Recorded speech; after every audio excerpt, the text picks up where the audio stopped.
Kanselado na ang Philippine passport ni dating Congressman Zaldico ayon kay Pangulong Bongbong Marcos. Kasabay nito, inatasan ng Pangulo ang Department of Foreign Affairs at PNP na makipag-ugnayan sa mga embahada sa ibang bansa para matuntun si Ko. Ayon sa DFA, prinoseso ang pagkansela kaninang alas 5 ng hapon. Isinagawa ito alinsunod sa resolusyong ibinaba ng Sandigan Bayan at sa utos mismo ng Pangulo. Sa huling impormasyon ng DILG, sa Portugal nagtatago si Ko na meron din umanong Portuguese passport.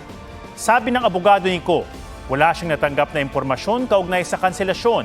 Tanging ang motion to cancel passport na inihain ng Ombudsman sa Sandigan Bayan 5th Division pa lamang ang kanyang natatanggap. At may panahon pa raw sila para umapila. Walang awang pinagpapalo ang isang aso sa Mountain Province hanggang sa mamatay. Arestado na ang lalaking nagmalupit na posibleng nagalit daw dahil inihian siya ng aso. May report si Sandy Salvacio ng GMA Regional TV. Sa gilid ng umpukan ng mga tao, biglang hinataw ng lalaking yan ng 2x2 ang American Bully na si Axel. Hindi pa siya nakontento. Hinabol sa kamuling pinalo ang walang kalaban-laban na aso. Namatay kalaunan si Axel. Nag-viral sa social media ang videong nakunan sa barangay Saklit sa Danga Mountain Province. May belief kasi kami na pagkaihiyan ka ng aso, may malas o kamatayan yun. Sa galit niya siguro, nagawa niya yun sa harap ng mga tao. Sinampahan na ng kaso ang lalaki na driver ng lokal na pamahalaan. Ang Animal Kingdom Foundation mariing kinundina ang brutal na pananakit sa hayop. Sinusubukan pa ng GMA Regional TV na makuhanan ng pahayag ang sospek. Tila nagsusumbong naman ang kambing na ito habang iika-ika sa paglakad at may bakas ng dugo sa Cabanatuan City, Nueva Ecija. May bakas din ng matulis na bagay ang leeg nito. Paniwala ng may-ari na pagtripan ng kambing. Sino ba namang matinong taong gagawa niyan? Kahit paano po may buhay yan. Any form of maltreatment, cruelty, exploitation, and abuse is considered animal cruelty. Other acts of maltreatment, infliction of unnecessary injury, or maltreatment is considered a criminal offense under our Animal Welfare Act. Natagpuan namang nakabigti sa puno ang kalabaw na iyan sa Ibahay, Aklan. Ikinababahala ito ng mga magsasaka at residente lalo't hindi ito ang unang beses na nangyaring may pinaslang na kalabaw at baka sa kanilang lugar. Inaalam pa kung sino ang may kagagawa nito at ano ang motibo. Alinsunod sa Animal Welfare Act, sino mang mapapatunayang nagmamaltrato ng mga hayop ay maaaring makulong ng 6 na buwan hanggang 2 taon at pagmumultahin ng hanggang 100,000 piso.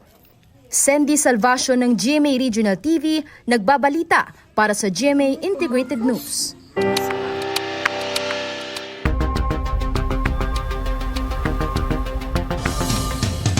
Ibinasura ng prosekusyon ng reklamo laban sa aktres na si Gretchen Barreto at 10 iba pa kaugnay sa mga nawawalang sabongero. Ibinasura rin ang kaso laban sa magkapatid na Dondon at Ella Kim Patidongan na tinanggap na bilang mga state witness. May report si Chino Gaston. Walang iba kundi si Miss Gretchen Barreto. 100% na may kinalaman siya at gawa na lagi sila magkasama ni Mr. Atong Ang.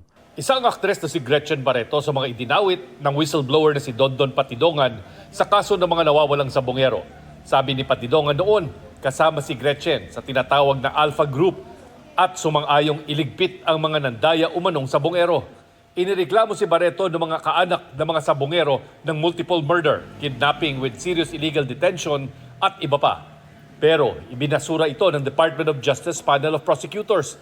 Espekulasyon lang daw at walang ebidensya ang mga akusasyon laban kay Barreto at 10 iba pang sinasabing miyembro ng Pitmaster Alpha Group.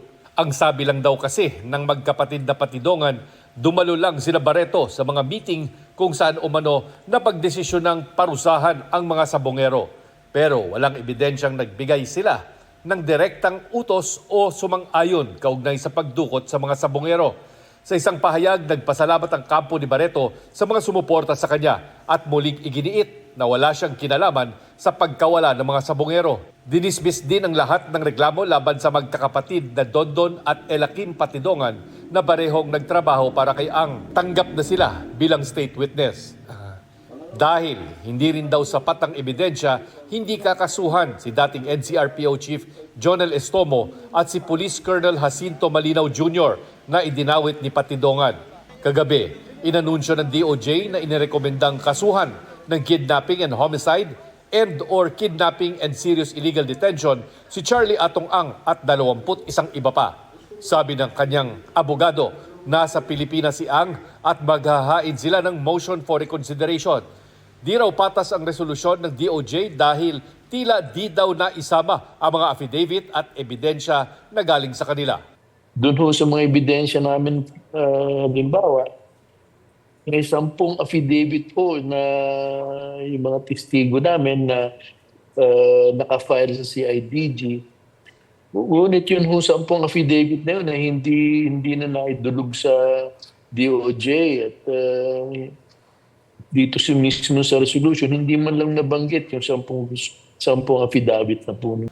Ang mga kaanak naman ng mga nawawalang sabongero, bagaman natutuwa na umuusad na ang kaso, ay naniniwalang may mga personalidad na dapat ding nakasuhan. Umaasa kami na mabigyan ng pag-asa itong mga kapamilya ng mga biktima para sa ganun makita ng taong bayan na may pag-asa pa tayo. Yung pag-asang yun, maaaring mawala kung makikita namin na hindi gugulong ng tama, kung gagana yung impluwensya at pera. Tiniyak naman ng Malacanang na naging mapanuri at maingat ang proseso ng pagbuo ng kaso. Ang nais naman lagi ng Pangulo ay dapat kung magsasampa ng kaso, ito'y naaayon sa ebidensya. Ayaw niya po ng agarang pag-iimbestiga tapos walang ebidensya dahil kawawa naman timpo ang mga inosenteng tao. Chino Gaston, nagbabalita para sa GMA Integrated News.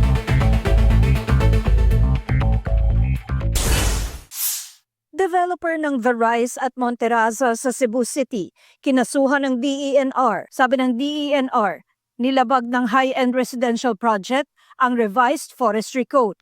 Isa ang proyekto na nasa gilid ng bundok sa mga sinisi ng mga residente nang bumaha noong Bagyong Tino. Sinusubukan ng GMA News na makuha ang pahayag ng Mont Property Group na nagmamay-ari ng proyekto. Dati na nilang pinabulaanan ang mga paglabag na pinuna ng DENR kabilang ang pagpuputol umano sa mahigit 700 puno.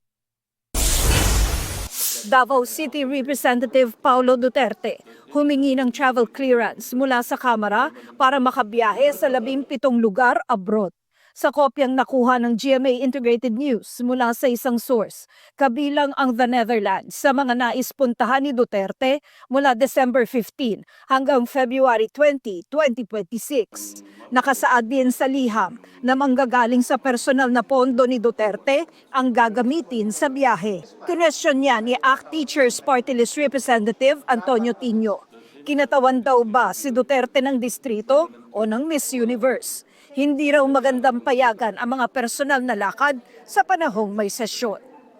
Tina Panganiban Teres, nagbabalita para sa GMA Integrated News. Hulikam ang panloloob sa isang bahay sa Bacolod City. Sunod na ginalugad ng aparador at iba pang gamit sa loob ng bahay. Tinangay ng sospek ang bag na may lamang laptop, cellphone at tablet na nagkakahalaga ng mahigit 60,000 pesos. Namukhaan ng may-ari ang bahay ng sospek o ang bahay namukhaan ng may-ari ng bahay ang sospek.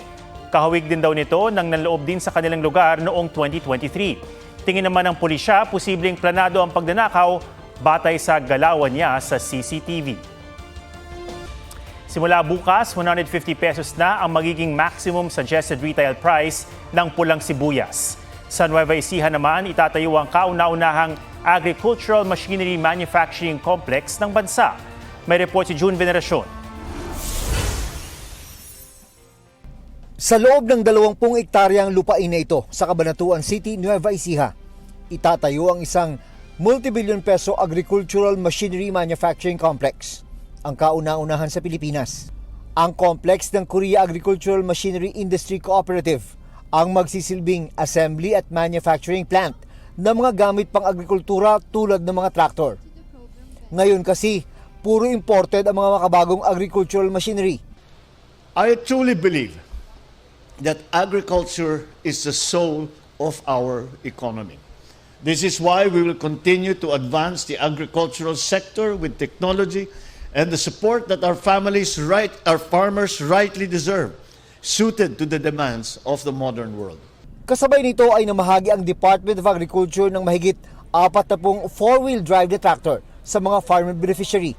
Malaking ginhawa ito sa amin. Mapapagaan po yung aming pagsasaka.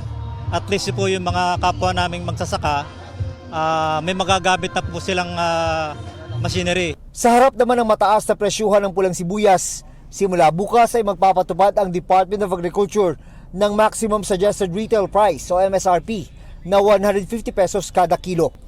Sa monitoring ng ahensya, nasa 225 pesos kada kilo na ngayon ang average retail price ng sibuyas sa merkado. Itinaas ang MSRP mula sa kasalukuyang 120 pesos dahil na rin sa mababang supply mula sa China, ang pangunahing pinagkukuda ng sibuyas at ang mahinang piso kontra dolyar. June Veneracion nagbabalita para sa GMA Integrated News. May 2 ginto na ang Pilipinas sa 2025 Southeast Asian Games. Pinakahuliran ang mula sa women's swimming team sa 4x100 freestyle relay. Bago nito, nanalo ng gold si Justin Kobe Macario para sa freestyle pumse ng taekwondo. Sa kabuuan, may 13 medalya na ang Pilipinas sa SEA Games, 2 silver at 9 na bronze. Sa gitna naman ng kompetisyon, pinauwi ng Cambodia ang lahat ng atleta nito. Dahil yan sa seryosong pagkabahala at sa hiling na rin ng pamilya ng mga atleta, bunsod ng tumitinding tensyon sa pagitan ng Cambodia at ng host country na Thailand. Miss Grand International 2024 CJ Opiaza at 2025 Emma Ticlao may balak sumabak sa Miss Universe. I will do my responsibilities and duties first as your Miss Grand International 2025. Let's see what stars shine brighter. Tara, samahan niyo ako at mag-unbox tayo. Dennis Trillo natanggap na ang trophy para sa Best Actor Award sa Asian Academy Creative Awards 2025 para sa pelikulang Green Bones. Ipinasilip niya ang trophy sa isang unboxing video. Ito ay naalay ko rin sa lahat ng mga kasamahan kong gumawa ng pelikula, sa pamumuno ni Direk Zig Dulay, sa lahat ng mga artista, sa lahat ng mga tao sa likod ng kamera, sa aking pamilya na nagbibigay ng lakas.